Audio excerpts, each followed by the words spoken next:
I extend my heartfelt gratitude to each of you who has shared your wisdom, kindness, and unwavering support over these past months. Your encouragement has been a lifeline, illuminating my path through this difficult season, and reminding me that I'm not alone. Your words have lifted my spirits and given me strength, and for that, I am profoundly thankful. This second journey through heartbreak felt less intimidating than the first. I find myself opening up again, though sharing my story has never come naturally to me. I've walked this road before, pouring effort into mending things without recognition. Countless dollars spent on therapy, years of dedication, and yet here I stand again.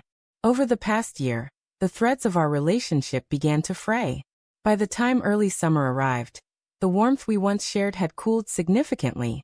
Our conversations dwindled, replaced by a creeping sense of routine. I wondered if she might be grappling with menopause, given her age. With gentle concern, I asked if something was weighing on her, hoping to bridge the gap, but she dismissed my questions, offering no insight. The affection we once had faded starkly. We managed to coexist amicably enough, but the physical connection I treasured, warm back massages, tender hugs, soft kisses, clasped hands, or even a light touch on my leg, vanished entirely. Gone were the playful moments, like her ruffling my hair or our quiet snuggles in bed. Physical touch has always been my way of feeling loved, a cornerstone we worked hard to rebuild in therapy. Yet, when I reached for her hand or tried to cuddle during a movie, she'd withdraw. I respected her need for space, focusing instead on the parts of our life that still held together. As the months wore on, we planned a Christmas trip to my homeland. When I mentioned booking flights, she casually revealed she'd scheduled her work vacation for the week after Christmas. Her decision bewildered me.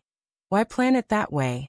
It felt like a deliberate move, echoing her past controlling behaviors, as if she wanted to derail our plans. I hadn't seen my family or friends in over 2 years, and her choice cut deeply. What had I done to deserve this? I gently urged her to reconsider her schedule, but she claimed it was set in stone. I proposed she work remotely from our destination, and after some reluctance she agreed. Despite the strain, I secured the tickets. Then came an unexpected invitation to a dinner party, which struck me as odd. Why the last-minute notice? In hindsight, I realized she'd known about it earlier, but assumed I'd decline due to the short notice. We went, and the evening was delightful. Wonderful company, delicious food, and spirited conversation. By midnight, most guests had departed, but a few of us stayed, sipping drinks and talking. As I glanced at my wife across the table, my heart stopped. I kept quiet, engaging in my conversation while watching her. A heavy realization settled in, but this time, something was different. A numbness washed over me, as if my emotions had shut down. Everything fell into place. Her close friend, a self-centered man who'd been struggling earlier that year, had been leaning on her for support. She'd been texting him, offering advice and comfort. That night, they were so absorbed in their drinks and conversation that they seemed oblivious to my presence across the table. If they behaved this way in front of me, what happened when I wasn't there? When we got home, she snapped at me for staying out too late, past 2 a.m., and gave me the cold shoulder before storming off to bed. Her reaction was nothing new. She showed no enthusiasm for our Christmas trip, and I suspected she'd rather spend it with her friend. She'd already complained about the spotty internet at our destination. The next morning, I calmly noted that her friend seemed to be flirting with her, mentioning how he'd been touching her back. She met my words with a blank, dismissive stare, not her usual frustration. After a 10-second silence, I shifted the topic. That moment cemented my resolve. Later that week, she mentioned bumping into this friend in town while he was on a date, asking me to keep it hushed. I nodded, but my decision was made. I was done with the turmoil. The first time this happened, I had no proof, just deceit, disrespect, and manipulation.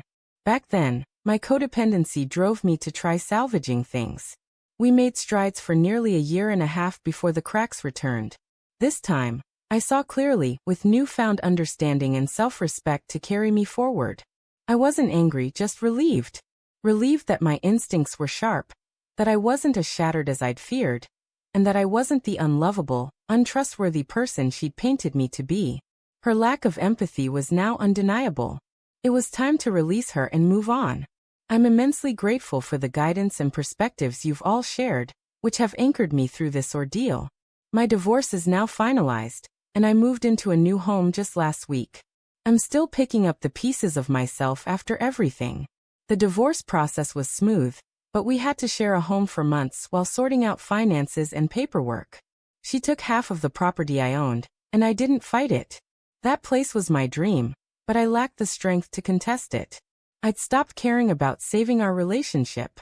We slipped back into old habits, watching familiar shows, eating together, talking about our days, as if nothing had changed. Yet her biting comments persisted, mocking me over small things, even in casual moments. They no longer stung.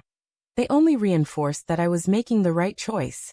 I reached out to my in-laws, expressing sorrow for how things ended and gratitude for the years we shared as family. They didn't know the full story but were remarkably supportive, insisting we'd remain in contact despite the divorce. Our mutual friends, whom I thought might choose sides, stayed neutral and have been an incredible source of solace. When I went back to collect my final belongings and hand over the keys, she barely acknowledged me. She likely got the better end of the financial deal, but I'm at peace with what I kept, most of what truly mattered to me. I took a few days off work to reflect and plan my next steps carefully, which was a wise move. I cried a few times that weekend, but I was surprised by how little. Loneliness is starting to settle in, but I'm not ready to date or jump into anything new. I need time to rebuild myself and address my vulnerabilities. I've lined up several therapy sessions over the coming months to help me find my footing more quickly. Reflecting back, the pain of last summer was a hidden gift. I worked through so much grief then, and while sadness still comes in waves, it's not as crushing as I'd expected. It's nothing like the agony of last summer and fall. Our toddler seems to be adapting to the changes. I feel for my ex and her struggles, and I hope she finds her path. To all of you who've been my rock through this storm, thank you from the bottom of my heart. Your support has been my guiding light, and I'm endlessly grateful for your presence on this journey.